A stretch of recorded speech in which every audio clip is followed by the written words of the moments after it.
안녕하세요. 주식 전하는 남자입니다. 나스닥은 2만대를 회복했고 엔비디아도 4% 이상 급등이 나와줬죠. 바로 트럼프 대통령의 인공지능 투자 발표에 힘을 받은 건데 무려 5천억 달러, 우리 돈으로 700조 원이 넘는 규모의 투자 프로젝트다 보니까 AI 대장주인 엔비디아와 나스닥 2위인 애플과의 시총 격차가 더 벌어졌습니다. 오라클, 마이크로소프트 같은 AI 관련주들도 전반적으로 급등이 나왔죠. 그 이유가 트럼프 대통령이 백악관에서 챗 GPT를 만든 오픈 AI의 샘 올트먼, 그리고 오라클 회장, 그리고 손정의, 소프트뱅크 회장하고 같이 기자회견을 열었어요. 그리고 방금 말씀드렸던 세계 기업의 AI 합작사 스타게이트 설립 계획을 발표했습니다. 미국 정부에서는 AI 공장 설립 그리고 공장 운영에 필요한 전력 공급을 서포트하겠다는 계획인데 지금 시장은 이렇게 트럼프에 대한 기대감이 어마어마하죠. 바로 나올 거라 예상이 됐던 관세 카드는 아직도 안 뽑았고 예상보다 신중한 모습을 보여주니까 시장도 안정화됐습니다. 이런 흐름 속에서 우리 투자는 어떻게 방향을 잡아야 되는지 궁금하신 구독자님들은 오늘 영상 끝까지 시청해주세요. 주식 투자 인구수가 1,400만 명이 넘는다고 합니다. 대한민국 사람 4명 중에서 1명은 주식 투자를 한다는 거고 사실상 어른 중에서 절반은 주식 투자를 한다는 거죠. 이 대한민국 사람들이 다들 주식을 하는 이유가 뭘까요? 주식 투자가 폭발적으로 늘기 시작한 시점, 이 코로나 팬데믹 때부터였죠. 이게 뜻하는 건 하나입니다. 불안이죠. 일자리에 대한 불안, 미래 소득에 대한 불안, 스스로 대비하지 않으면 안 된다는 이 조급함, 그리고 아무리 열심히 일해도 10년, 20년을 일해도 우리는 집 한 채 사지 못한다. 이런 박탈감 때문에 원금 손실이라는 리스크를 감안하고서 주식시장에 아무것도 모른 채 맨손으로 뛰어든 겁니다.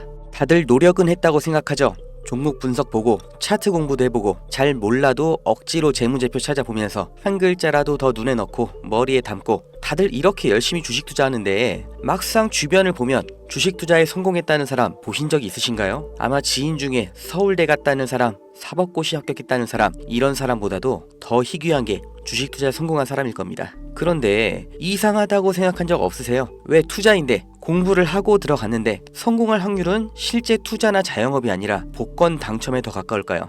무언가 잘못됐다 이렇게 느껴지지 않으세요? 공부를 더 하면 나아질까요? 재무제표를 직접 작성하는 회계사도 실패하는 게 주식 투자입니다. 공부가 답이 아니라는 거죠. 그렇다면 답이 뭐냐? 그 진실을 알려드리겠습니다. 구독자님들, 노력을 안 해서 공부가 부족해서 내가 욕심을 크게 부려서 그래서 주식 투자에 실패한 게 아니에요. 잘못을 해서 실패한 게 아니란 말이에요. 애초에 우리는 속고 있었어요. 이길 수가 없는 싸움판에 맨몸으로 내던져져서 나보다 강하고 무기도 갖고 있고 심지어 이 싸움을 준비하고 있던 누군가와 싸워야 했습니다. 이길 리가 없죠. 한두 명의 운 좋은 사람, 특별한 재능이 있는 그런 사람이 아니라 모든 사람이 다 희생자였을 뿐이에요. 그 범죄자가 누구냐? 코스피, 코스닥입니다. 우리가 아무리 공부하고 좋은 기업을 발굴하고 분석해도 장기 투자를 해도 의미가 없습니다. 이 물적 분할, 기업의 유망한 부분을 찢어서 새 회사로 다시 상장하는 거예요. 아주 대표적인 게 2020년 LG화학에서 배터리 사업부를 분할해서 LG 에너지 솔루션 설립한 거였죠. 이 배터리, 전기차 시장의 최대 수혜 테마죠. 이 시기 가장 큰 주목을 받고 있었는데 이걸 믿고 LG화학에 투자했던 주주들, 배터리 사업부가 찢겨져 나갔을 때 어떤 보상을 받았나요? 똑같은 사례, 대기업만 해도 줄줄이 있죠. 바로 다음 해 SK이노베이션에서 배터리 사업부 똑같이 물적 분할하면서 SK온 설립했죠. SK의 미래를 책임질 주요 사업인데 이걸 알고 미리 SK이노베이션에 투자한 통찰력 있는 똑똑한 주주는 배신을 당한 겁니다. 또 카카오톡이라는 메신저를 플랫폼으로 활용해서 카카오페이, 카카오뱅크 전부 성공을 시켰죠. 그런데 카카오페이, 카카오뱅크 각각 따로 물적 분할을 해버렸어요. 카카오의 주주들은 뭐가 된 거죠?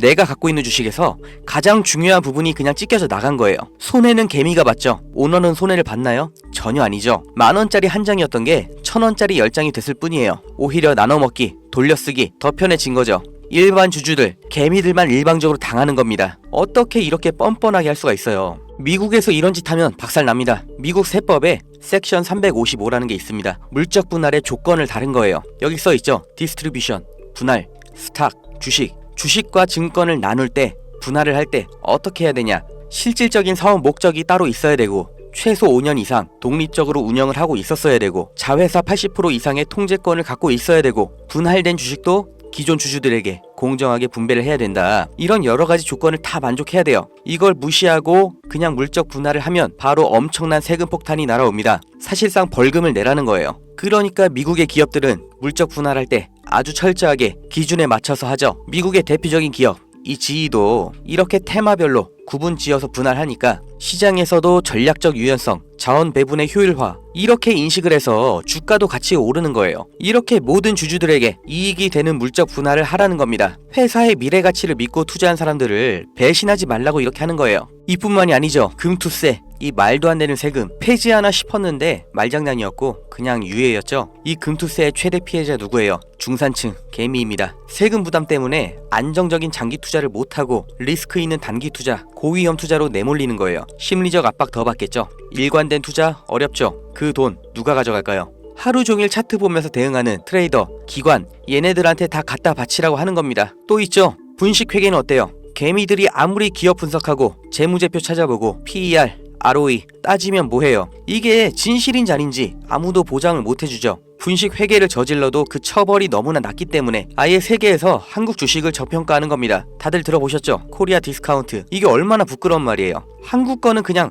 낮춰본다는 거예요. 미국에서 엔론 사태 벌어졌을 때는 CEO가 24년형, 우리나라에서 대우 사태 때는 형 집행정지, 대통령 특별사면, 대한민국의 모든 상장 기업에 세력이 안 붙은 종목이 없다고 하죠. 저라도 돈이 많으면 주식으로 이렇게 장난치겠어요. 무조건 이기는 게임이잖아요. 있는 사람, 가진 사람들끼리 알아서 판 짜서 해먹고 개미들은 아무리 노력해도 결국 당할 수밖에 없는 이 불합리한 콜로세움, 이게 코스피, 코스닥의 정체입니다. 이 짜여진 판에서 개미가 혼자 준비해봤자 그냥 먹잇감이에요. 그럼 우리는 어떻게 해야 되냐? 그 답을 알려드리겠습니다. 들어오세요. 트럼프가 당선 확정되고 제가 무슨 주식을 샀는지, 환율이 1450원 찍으면 제가 무슨 종목 들어갈 건지 이 안에서 다 보여드립니다. 증명은 제가 할 거고 눈으로 보시고 따라오시면 됩니다. 종목 빼가는 유료방 업자인지 구독자님 맞는지 문자로 확인만 할 거고요. 유료 아닙니다. 대가 없습니다. 가입 이런 거 절대 없어요. 그냥 여기 모이세요. 2290-8285 여기로 문자, 아파트 이렇게 남겨주시면 됩니다. 100만원으로 시작해서 아파트까지 가는 기적 제가 보여드릴게요.